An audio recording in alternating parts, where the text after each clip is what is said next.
अस्सलामु अलैकुम वरहमतुल्लाहि वबरकातुहू।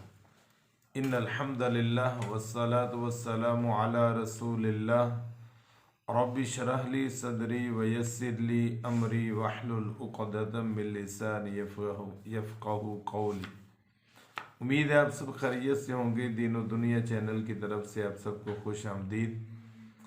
आज का हमारा टॉपिक है दो सजदों के दरमियान जलसा बैठना।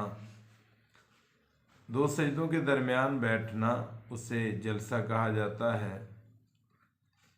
रसूलुल्लाह सल्लल्लाहु अलैहि वसल्लम पहला सजदा करने के बाद अल्लाहु अकबर कहते हुए सजदे से सर उठाते थे। ये सहीह बुखारी के अंदर हदीस नंबर 803 में ये बात मौजूद है। और सीधे होकर दायां पांव खड़ा करके और बायां पांव बिछाकर उसके ऊपर इत्मीनान से बैठ जाते। यानी ये शेप होती थी, ये दायां पांव इस तरह बिछाते, दायां पांव खड़ा किया और बायां पांव इस तरह बिछाते और इसके ऊपर बैठते। रसूलुल्लाह सल्लल्लाहु अलैहि वसल्लम का ये तरीका था। और ये सुनन अबी दाऊद के अंदर हदीस नंबर 730 पर मौजूद है। और इसी तरह दोनों पांव खड़े करके उन पर बैठना भी जायज़ है।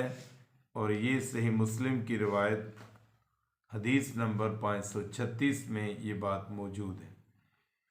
रसूल अकरम सल्लल्लाहु अलैहि वसल्लम दो सजदों के दरमियान एक सजदे के बराबर बैठा करते। यानी जितना आप लंबा सजदा करते उतना लंबा, यानी उतनी देर, उतना टाइम आप दो सजदों के दरमियान बैठा करते थे। और कभी कभी इससे भी ज़्यादा आप बैठते और पीछे वाले महसूस करते कि शायद आप दूसरा सजदा करना भूल गए।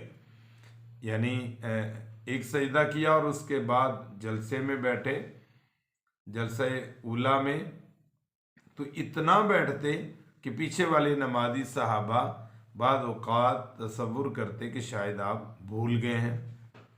और ये हदीस, इसका जिक्र सुनन तिरमिज़ी के अंदर 579 हदीस में मौजूद है।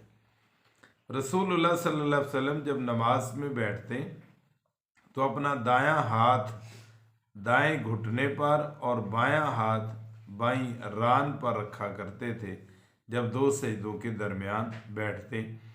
और ये सही मुस्लिम के अंदर हदीस नंबर 580 में ये बात मौजूद है।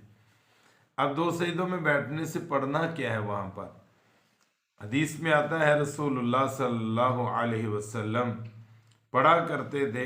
सुनन अबी दाऊद के अंदर हदीस नंबर 850, अल्लाहुम्मा अग़फ़िर ली, ए अल्लाह मुझे बख्श दे, वरहमनी और मुझ पर रहम फरमा, वआफ़िनी और मुझे आफ़ियत दे, वहदीनी और मुझे हिदायत दे, वरज़ुक़नी और मुझे रिज़्क़ अता फरमा। ये दुआ पढ़ा करते थे, अल्लाहुम्मा अग़फ़िर ली वरहमनी वआफ़िनी वहदीनी वरज़ुक़नी। और दूसरी हदीस में आता है जो रसूलुल्लाह सल्लल्लाहु अलैहि वसल्लम दुआ पढ़ा करते थे, वो सुनन अबी दाऊद के अंदर ही है और हदीस नंबर जो है वो 874 पे है। रब्बिग़फ़िरली, ये दुआ पढ़ा करते थे, मेरे रब मुझे मुआफ़ फरमा, ए मेरे रब मुझे मुआफ़ फरमा। तो हमें भी चाहिए कि इस अंदाज से हम दो सजदों के दरमियान बैठे जलसा उला और उसमें रसूलुल्लाह सल्लल्लाहु अलैहि वसल्लम की सुन्नत के मुताबिक, आपके तरीके के मुताबिक, चूँकि आपका फरमान है सल्लु कमा रअयतुमूनी उसल्ली, नमाज उस तरह पढ़ो जिस तरह मुझे पढ़ते हुए देखते हो। तो जैसे सहाबाए किराम ने पढ़ते हुए देखा वैसे बयान फरमा दिया। तो आज अहदीस की शक्ल में वो हमारे सामने मौजूद है कि आपने कैसे नमाज पढ़ी, और उसका एक एक पार्ट और हिस्सा करके हम आपके सामने रख रहे हैं ताकि पूरी नमाज रसूलुल्लाह सल्लल्लाहु अलैहि वसल्लम के तरीके के मुताबिक हमारे इल्म में आए और उस तरह हम नमाज पढ़ें। अल्लाह ताला हम सबको तौफीक अता फरमाए। अस्सलामु अलैकुम वरहमतुल्लाहि वबरकातुहू।